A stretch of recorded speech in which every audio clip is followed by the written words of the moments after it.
예, 오늘 하나님 말씀은요, 마태복음 9장 32절에서 38절까지 말씀입니다. 마태복음 9장 32절에서 38절 말씀, 우리 같이 오늘 말씀 합독하도록 합니다. 그들이 떠나간 뒤에 귀신 들려 말 못하는 한 사람을 사람들이 예수께 데리고 왔다.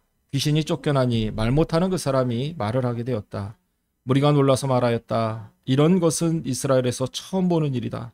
그러나 바리새파 사람들은 그는 귀신의 두목의 힘을 빌어서 귀신을 쫓아낸다 하고 말하였다. 예수께서는 모든 도시와 마을을 두루 다니시면서 유대 사람의 여러 회당에서 가르치며 하늘나라의 복음을 선포하며 온갖 질병과 온갖 아픔을 고쳐주셨다. 예수께서 무리를 보시고 그들을 불쌍히 여기셨다. 그들은 마치 목자 없는 양과 같이 고생에 지쳐서 기운이 빠져 있었기 때문이다. 그래서 제자들에게 말씀하셨다. 추수할 것 많은데 일꾼이 적다. 그러므로 너희는 추수하는 주인에게 일꾼들을 그의 추수 보내시라고 청하여라. 아멘. 예, 한 주도 편안하셨습니까? 이 시간에도 우리 참 좋으신 주님의 은총과 평안이 여러분들이 함께 하시기를 간절히 축원합니다. 지금은 이제 돌아가셨는데요. 한국 신학계 거성이셨던 변선한 목사님이 계셨습니다. 30년 훌쩍 넘은 세월이 지났지만 한국 민주화를 위해서 한평생 정말 헌신하신 한국의 대표적 제야 인사이기도 한데요. 1980년대 어느 날 이 변선한 목사님께서 이 젊은 사람들이 모인 그 자리에서 그 집회에서 설교를 하신 적이 있습니다. 정말 시국이죠. 그때 때가 때인 만큼 그 집회에는 변선한 목사님을 감시하려고 왔던 그 사법 형사들도 그 자리에 참여했었는데요. 이제 그 자리에서 한참 원고를 보시고 설교를 하시던 이 변선한 목사님이 갑자기 감정이 격앙되셨는지 설교를 멈추고 문득 청중들을 바라보다가 이렇게 말씀을 하셨어요. 나는 한국 교회를 증오합니다. 라고 말입니다. 그 자리에 모여 있었던 사람들은 모두 놀랐습니다. 왜냐하면 그 당시에 변선한 목사님은요, 신학적 논쟁의 중심에 서 계셨던 분입니다. 그러다 보니까 교회를 증오한다라는 그분의 발언이 자칫 자폭처럼 들렸던 거예요. 그래서 그 자리에 모였던 많은 사람들이 놀랬고 굉장히 염려했습니다. 그런데 잠시 후 이 변선한 목사님은요, 다시 이렇게 말씀하셨습니다. 그 이유는 한국 교회를 너무 사랑하기 때문입니다. 라고 말입니다. 그러니까 한국 교회를 너무 사랑하다 보니까 정의와 공의의 이 본질을 잃어버렸던 한국 교회가 매우 안타까우셨던 겁니다. 시대의 아픔에 공감하기보단 교세의 확장에만 여념이 없었던 한국 교회. 이웃의 아픔보다는 개인의 평안과 영달에만 온통 관심했던 한국 교회 교인들. 이게 당시 변선한 목사님의 눈에 보였던 한국 교회와 교인들의 모습이었습니다. 한마디로 빛도 잃어버리고 맛도 잃어버린 소금이었던 거죠. 그래서 한국 교회를 증오한다라고 그렇게 말씀하셨던 겁니다. 하지만 그런 절망 가운데서도 이 변선한 목사님은요, 정말 그 어려운 현장에서도 예수님의 말씀이 선포되어지고 또 그 말씀에 따라 살려고 애쓰는 또 그런 교회와 교인들이 있었기에 한국 교회를 너무나 사랑한다라고 그렇게 말씀하셨던 겁니다. 변선한 목사님보다 한 세대 위의 분이시죠. 장공 김재준 목사님은요, 이 교회를 일러서 전 우주적 사랑 공동체 이렇게 표현한 적이 있습니다. 그러니까 교회는 전 우주적 사랑 공동체여야 한다는 그런 이야기인데요. 이 말은 교회는 품지 못할 사람이 없어야 한다라는 말입니다. 어떤 자격을 가지고 교회 나오는 것이 아니다라는 이야기죠. 그 사람들이 무신론자이든 불가지론자이든 성소수자이든 어떤 사람이든 품을 수 있는 넉넉한 그 품이 교회에 있어야 한다라는 이야기예요. 여러분, 일찍이 사도 바울도 그런 얘기를 했죠. 교회는 그리스도의 몸입니다. 라고 말했습니다. 그러면 여러분, 교회가 그리스도의 몸이라면 우리 그리스도인은 뭐가 되는 걸까요? 바울은 그리스도인을 지체라고 얘기를 합니다. 몸의 지체 이렇게 표현합니다. 하지만 저는 이 몸의 지체란 말을 예수 그리스도의 손이 되고 발이 되라는 그런 뜻으로 저는 받아들입니다. 그리고 여러분 또 한 가지 중요한 사실은요. 대만의 신학자였던 그 성천성 씨는요. 예수님의 사역을 한마디로 이렇게 표현했어요. 영어로 crossing the border 이렇게 표현했습니다. 크로싱이라는 건 가로지른다라는 뜻이에요. border는 국경이라는 뜻입니다. 선이라는 뜻이에요. 그러니까 예수님의 사역은 한마디로 경계를 가로지르는 그런 삶이었다. 이런 얘기가 됩니다. 예수님은 공생의 내내 누군가 그어놓은 경계선을 넘나드는 그런 삶을 사셨던 분입니다. 나와 너를 갈랐고 남자와 여자를 갈랐고 흑과 백을 갈랐고 부자와 가난한 사람을 갈랐고 배운 사람과 못 배운 사람을 갈랐고 거룩한 것과 속된 것을 갈랐고 유대인과 이방인을 갈랐어. 세상은 이렇게 늘 빗금을 쳐서 이것과 저것을 구별하는 걸 너무 당연시 여겨왔습니다. 왜냐하면 그렇게 해야만 나와 다른 이들을 구별해야만 내가 저들과 다르다라는 것을 보여줄 수 있기 때문에. 그래서 자신과 다른 그 경계 너머에 사는 사람들을 그들은 불쾌한 존재, 위험한 존재 그렇게 여겼습니다. 하지만 우리 예수님은 그들이 그어놓은 그 경계선을 가로지르셨던 그런 분이라고 할 수 있습니다. 우리 예수님께서는요. 명사가 아닌 동사적인 삶을 사셨던 분입니다. 동사적 삶이란 뭐냐? 관념보다 실천 위주의 삶을 살았다라는 걸 의미합니다. 여러분, 물이 낮은 곳으로 흐르죠. 물은 높은 곳으로 절대 흐를 수가 없습니다. 마찬가지예요. 예수님은 늘 고통받는 사람들, 소외받는 사람들의 삶의 자리로 내려가셨습니다. 오늘 우리가 읽은 첫 번째 이야기는 이런 예수님의 모습을 보여주는 그런 말씀이라고 할 수 있어요. 마태복음 9장 32절 34절 말씀입니다. 그들이 떠나간 뒤에 귀신이 들려 말 못하는 사람을 사람들이 예수께 데리고 왔다. 귀신이 쫓겨나니 말 못하는 그 사람이 말을 하게 되었다. 무리가 놀라서 말하였다. 이런 것은 이스라엘에서 처음 보는 일이다. 그러나 바리새파 사람들은 그는 귀신의 두목에 힘을 빌어서 귀신을 쫓아낸다라고 말하였다. 여러분, 이 사건, 이 이야기는요. 지난 주일에 우리가 본 앞 못 보는 사람을 고친 이야기와 같은 맥락의 말씀입니다. 말 못하는 사람이 고침받고 앞을 못 보는 사람이 고침을 받는다는 건 이사야 선지자의 말을 빌리면 메시아의 도래가 선포되어지는 그런 내용이에요. 이사야서 35장 5절 말씀이죠. 지난주에도 봤는데 그때 눈먼 사람이, 그러니까 그때가 뭐예요? 메시아가 도래하면, 메시아께서 이 땅에 오시면 그때 눈먼 사람의 눈이 밝아지고 귀 먹은 사람의 귀가 열릴 것이다. 이사야는 그런 이상을 선포했습니다. 앞 못 보는 사람, 말 못하는 사람을 예수님이 고쳐주셨다라는 건 이 땅에 누가 왔다? 메시아가 왔다라는 걸 선포하는 말씀입니다. 예수님이 곧 메시아다, 이런 말씀이죠. 그래서 마태는 예수님의 치유 사역을 이렇게 정리하고 있어요. 마태복음 9장 35절 36절을 보시면 예수께서는 모든 도시와 마을을 두루 다니시면서 유대 사람의 여러 회당에서 가르치시며 하나님 나라의 복음을 선포하며 온갖 질병과 온갖 아픔을 고쳐주셨다라고 말입니다. 여러분, 이 35절 36절 이 36절 말씀을 잘 살펴보세요. 어떤 단어들이 눈에 띕니까? 가르치셨다, 선포하셨다, 고쳐주셨다라는 단어. 참 중요한 단어죠. 이 세 개의 단어는요. 예수님의 사역의 핵심을 보여줍니다. 가르치고 선포하고 고쳐준 것. 이게 여러분 예수님의 공생의 3대 사역 이렇게 말할 수가 있어요. 예수님은 하나님의 백성으로 사는 게 어떤 건지 종교적 언어가 아닙니다. 교리적 언어도 아닙니다. 그 어렵고 난해한 하나님 나라의 개념을 일상적인 용어, 사람들이 누구나 알 수 있는 그런 언어로 풀어서 설명하시고 가르쳐 주신 분이에요.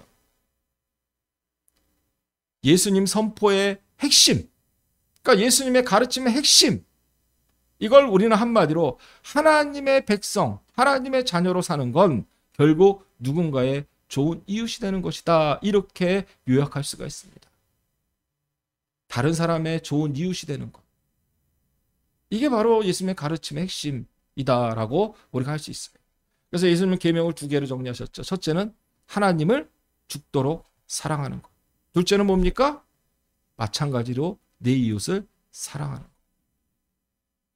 이게 예수님의 가르침의 핵심입니다. 우리 예수님은 공생 내내 이 땅에 도래하는 하나님 나라를 또 선포하셨습니다. 여러분, 선포라는 것, 이 선포란 우리 일상을 아주 뒤흔들어 놓는 폭풍의 언어다, 이렇게 표현할 수가 있습니다. 예를 들어서 여러분, 구약시대에 활동했던 예언자들의 선포를 보세요. 예언자들의 선포는요, 그걸 듣는 사람들의 삶을 뒤흔들어요. 뒤흔들어 놓습니다. 새로운 삶을 살아갈 것인지, 아니면 구태의연한 그대로의 삶을 구태의연하게 살 것인지 결단을 촉구하는 메시지였습니다. 이게 선포예요. 예수님의 선포도 마찬가지였습니다.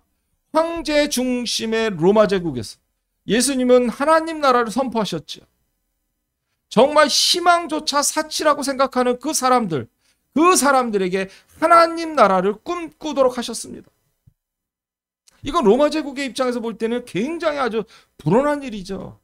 있을 수 없는 일이죠. 왜냐? 예수님이 선포하는 하나님 나라는요, 단순히 뭐 천당 갑시다, 천국 갑시다 하는 그런 장소적 개념이 아니라 하나님의 직접적 통치에 대한 선언이에요. 그 당시 주님으로 불렸던 황제, 메시아로 불렸던 그 황제를 거부하는 개념이었기 때문입니다.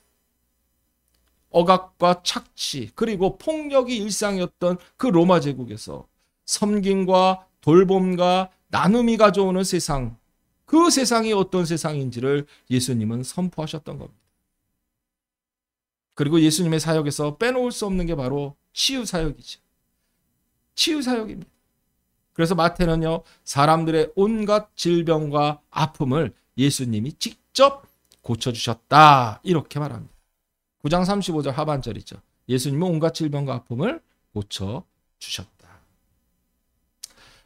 자, 여러분, 질병과 아픔, 질병 그리고 아픔, 이 두 차이가 뭘까요?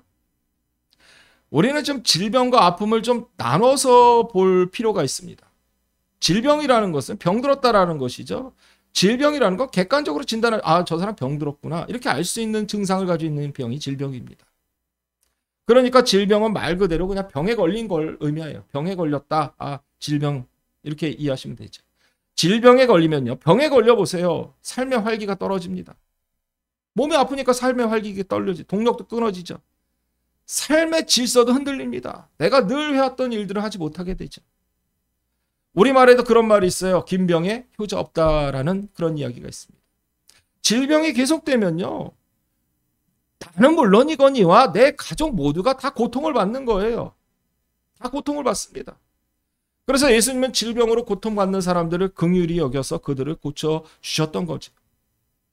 그런데 여러분, 질병보다 더 큰 문제는 아픔입니다. 아픔은요, 티가 나질 않아요. 겉으로 보면 티가 나지 않습니다.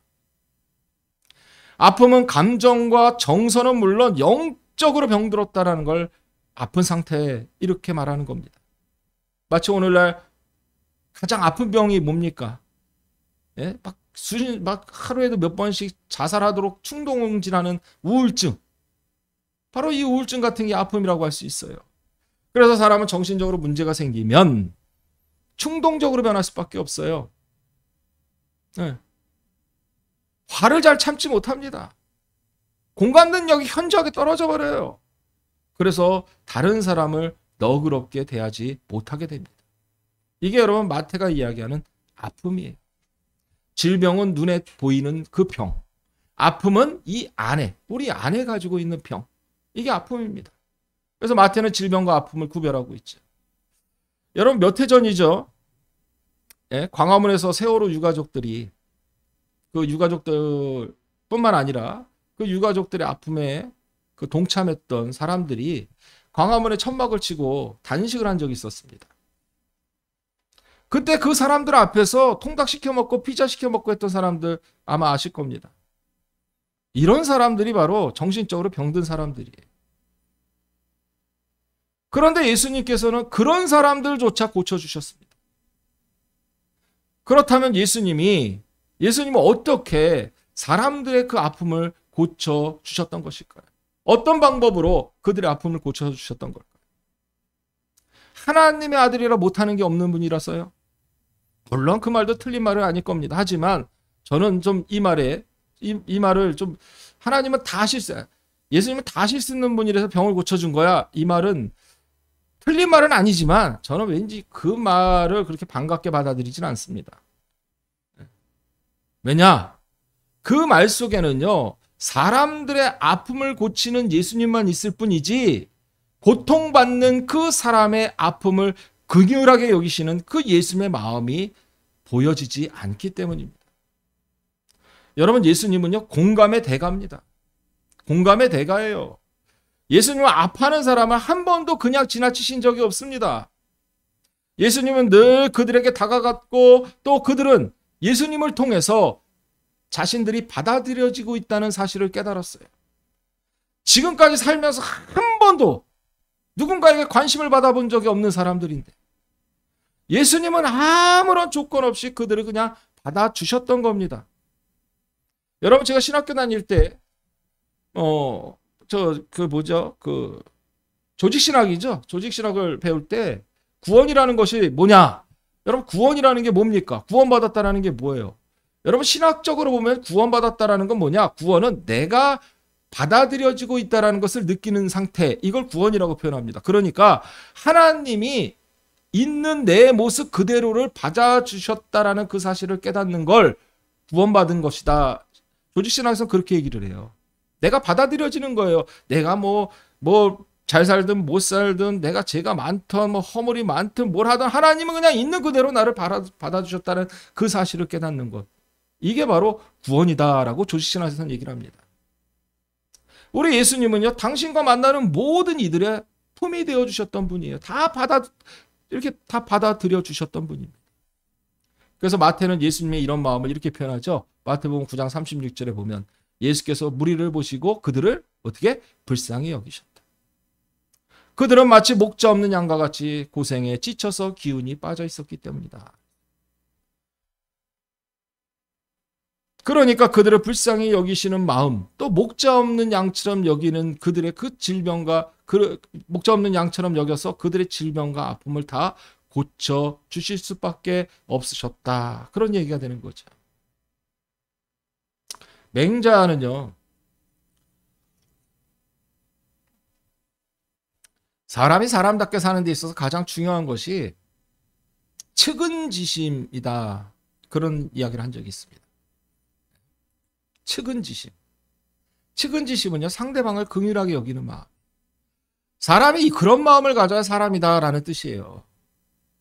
그런데 여러분, 요즘처럼 승자 독식 사회에선 목자 잃은 양처럼 그렇게 앞가림 못하는 사람들은 주목하지 않습니다.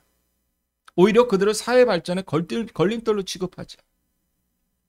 1988년도인가요? 올림픽 때에 올림픽을 한다고 전 세계인들이 이렇게 오게 되면은 한자촌이 서울 시내 보여서는 안 된다고 해가지고 지금 쌍문동, 도봉구 이 일대에 있는 그 사람들, 그 집들을 다 허물어 버렸죠. 강제 철거해 버렸죠. 예. 그 사람들은 그냥 길바닥에 다 이렇게 쫓겨난 거예요. 얼마 전에 제가 유튜브에서 그 당시 때 그 영상을 보니까 참 공무원이 이런 얘기를, 우리 어디 가서 삽니까? 얘기했더니 땅 파고 들어가라는 거예요. 땅 파. 위에다 짓지 말라는 거예요. 위에다. 아무것도 짓지 말래요. 네. 왜냐? 비행기 타고 이렇게 가다 보면 이렇게 보이니까. 차라리 땅속으로 들어가. 그래서 정말 이렇게 갈 데 없는 사람들이 굴을 파가지고 그 안에서 가족들이 생활하는 그런 때가 있었더라고요. 이 세상은요, 승자독식의 이 사회에서 그 사람들은 사회 발전의 걸림돌일 뿐이에요. 걸림돌입니다. 사람이 아닙니다. 그런데 여러분, 우리 성경은요, 아주 오래전부터 그런 사람들에게 주목해 왔다라는 사실입니다. 아주 중요한 말씀이죠. 잠언 14장 31절에 보면요, 가난한 사람을 억압하는 것은 그를 지으신 분을 모욕하는 것이죠. 고핍한 사람에게 은혜를 베푸는 것은 그를 지으시는 분을 공경하는 것이다. 성경은 이렇게 얘기를 합니다. 이처럼 성경은 사회적 약자들이야말로 하나님의 우선적 관심의 대상이다. 성경은 그렇게 말합니다. 우리 예수님은 이런 하나님의 마음을 너무 잘 아셨기에 그들을 목자 잃은 양처럼 보셨고 그들의 아픔에 공감하셨던 거예요. 그렇다면 마태는 왜 여러분 목자 잃은 양이란 표현을 썼을까요? 우리가 이 목자 잃은 양이라는 표현, 이 표현을 좀 이해하려면 그 마태가 살던 그 당시의 시대를 좀 알아야 됩니다. 이 목자 잃은 양은요, 주후 70년이죠. 그러니까 예수님 주후 70년, AD 70년, 서기 70년에 이 예루살렘이 파괴가 됩니다. 뭐 성전도 파괴되고 로마 제국 군대가 와서 다 파괴시켜버려요. 하도 유대인들이 반란을 일으키니까 파괴를 시켜버립니다. 그리고 강제 이주 정책을 썼어요. 유대인들은 팔레스타인 땅에 못 살게 했어요. 예루살렘에 더 이상 유대인들은 살지 못하게 만들었습니다. 이때 생겨난 유대인들이 디아스포라, 흩어진 유대인들이라는 뜻이죠. 주변 국가로 다 이렇게 흩어져서 살 수밖에 없는 거예요. 예루살렘에 살 수가 없었어요. 바로 이런 유대인의 상황을 일컫는 말이 바로 목자 잃은 양 같다라는 그런 표현이에요. 그런데 여러분, 예루살렘 멸망 전에, 그러면 주후 70년 이전에는 유대인들이 좀 편하게 살았을까요? 절대 그렇지 않습니다. 주후 1세기의 팔레스타인은요, 그야말로 아픔의 땅, 고통의 땅이었습니다. 사람들 대부분은요, 기본적인 의식주를 해결할 수가 없었어요. 이 초기 그리스도의 사회사라는 그 책에 보면요, 당시 이 팔레스타인에 살던 사람들이 1년 연봉이 49.6데나리온, 49.6데나리온이라고 합니다. 여러분, 1데나리온이 얼마냐? 노동자들의 하루 품삯이에요. 요즘 말로 하면 돈 10만 원 되는 거죠. 예? 노동을 나가면 한 10몇만 원 벌잖아요. 그게 1데나리온입니다. 그러니까 1데나리온이 보통 노동자 하루 품삯이니까 1년에 49.6데나리온을 벌었다라는 건 겨우 50일치의 품삯으로 한 해를 살았어야 된다라는 이야기가 되는 거예요. 그러니까 50일밖에 일을 못하고 365일 중에 50일밖에 일을 못하고 300일을 놀았다라는 이야기. 일을 할 수가 없었던 그런 상태라는 그런 이야기가 됩니다. 그러니 여러분 생각해 보세요. 끼니라도 제대로 해결했을까요? 그런데 문제는요. 1년에 고작 49.6데나리온을 벌어서 세금 20% 떼고, 로마에 세금 떼야 되잖아요. 돈 벌면 세금 떼잖아요. 세금 20% 떼고 거기다가 유대인들은 성전세까지 내면 40데나리온도 안 되는 돈으로 1년을 살아야 했던 겁니다. 그러니 그 삶이 얼마나 비참했겠습니까? 우리 예수님께서 굶주린 그 무리들을 불쌍히 여겨서 오병이어 기억, 사병이어의 기적으로 그들을 배불리 먹였다라는 그 사건은요, 정말 먹을 게 지천이는 오늘날 우리에겐 큰 감동이 없을지 모르겠지만 한 끼가 절박한 사람들에겐 그게 얼마나 여러분 큰 감동이었겠습니까? 소수의 부유층을 빼면 대부분은 늘 굶주림에 허덕이며 살아야 됐습니다. 이 당시 때 달걀 하나가 1데나리온이에요. 달걀 하나가 1데나리온. 제대로 된 단백질을 섭취할 수 없다 보니까 사람들은 영양실조에 걸리는 일이 다반사고. 이 때문에 면역력이 떨어지죠. 면역력이 떨어지면요, 요만한 병에도 이 병이 아주 중병이 돼버립니다. 감기 걸렸을 뿐인데 그게 쉽게 얘기하면 폐렴 가는 거예요. 폐렴, 결핵으로 가는 겁니다. 그래서 결국 죽을 수밖에 없는 거예요. 우리 예수님의 사역 중에서 이 병고침 사역이 많다라는 건 바로 이런 환경적 영향 때문이다라고도 그렇게 말할 수 있습니다. 예수님은 현실에 지친 사람들에게, 정말 삶에 지친 그 사람들에게 하나님 나라의 꿈을 심어주어 그들의 병과 아픔도 고쳐주셨습니다. 그리고 이제 그들이 다시 일어나서 하나님 나라의 추수꾼이 되기를 원하셨습니다. 하지만 현실은 예수님의 생각처럼 녹록하지 않았습니다. 그래서 예수님은 오늘 마지막에서 아주 탄식을 하듯이 이렇게 말씀하셔요. 마태복음 9장 37절 38절입니다. 같이 볼까요? 그래서 제자들에게 말씀하셨다. 추수할 것은 많은데 일꾼이 적다. 그러므로 너희는 추수하는 주인에게 일꾼들을 그의 추수밭으로 보내시라고 청하여라. 저는 예수님의 이런 절박한 마음이 오늘날이라고 크게 다르다고 보지 않습니다. 물론 1세기 팔레스타인과 비교하면 오늘날 우리는 지나칠 정도의 물질적 풍요를 누리며 살고 있죠. 그런데 사람들의 얼굴을 보면요. 이 거리를 다니는 사람들의 얼굴을 보면 그들의 얼굴에 행복해 보이지가 않습니다. 왠지 늘 뭔가에 쫓기듯, 예? 삶이 좀 굉장히 분주해요. 그래서 늘 숨이 헐떡거리며 거칠어집니다. 이게 오늘 우리 사회에 만연한 사회적 병적 징후라고 말할 수 있습니다. 우리 사랑하는 성도님들, 지금 우리 사회는 신뢰의 위기에 빠졌습니다. 사람들 사이에 신뢰가 무너지고 가짜가 진짜처럼 행세합니다. 그러다 보니까 추수할 것 많은데 일꾼은 적다는 예수님의 탄식이 제 귀엔 진짜 천둥 소리처럼 들립니다. 정말 이럴 때일수록 우리는 진정한 하나님의 일꾼이 되어야 할 것입니다. 마치 내가 누구를 보내야 할까 하고 우리 하나님께서 탄식하셨을 때 제가 여기 있습니다 라고 대답한 이사야 선지자처럼 말이에요. 이사야서 6장 8절 말씀이죠. 그때 나는 주님께서 말씀하시는 음성을 들었다. 내가 누구를 보낼까? 누가 우리를 대신하여 갈 것인가? 내가 아뢰었다. 제가 여기에 있습니다. 저를 보내어 주십시오. 이게 오늘날 우리의 예수님께서 부르시는 우리의 고백이 되어야 할 줄로 믿습니다. 정말 이제 정말 영적으로 혼탁한 이 현실에서 우리 하나님 나라의 소망을 널리 전파할 수 있는 정말 추수의 일꾼조차 마다하지 않는 저와 여러분들 되시기를 우리 주님의 이름으로 간절히 축원합니다. 자비하신 주님, 창조하신 후에 보시기에 좋았다는 이 세상이 너무도 멀리 타락의 길로 접어들어서 이제 하나님 보시기에 아름답지 않은 세상이 되고 말았습니다. 우리도 삶이 힘겨울 때마다 세상이 왜 이 모양이냐고 탄식하곤 했습니다.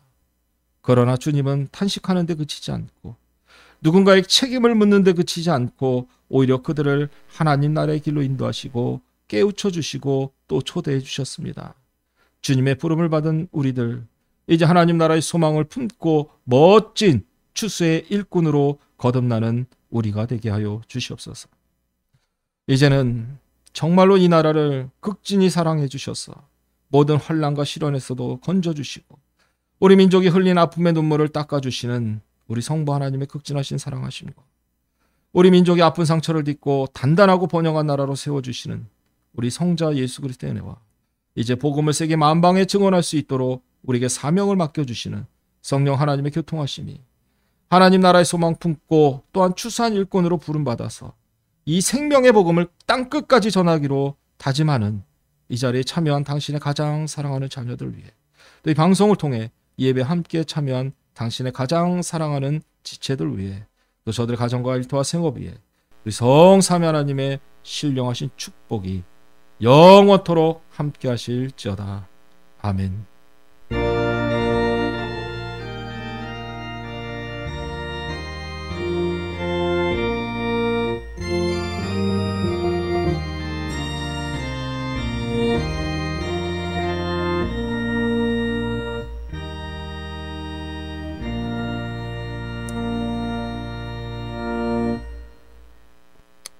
예, 한 주도 편안하셨습니까?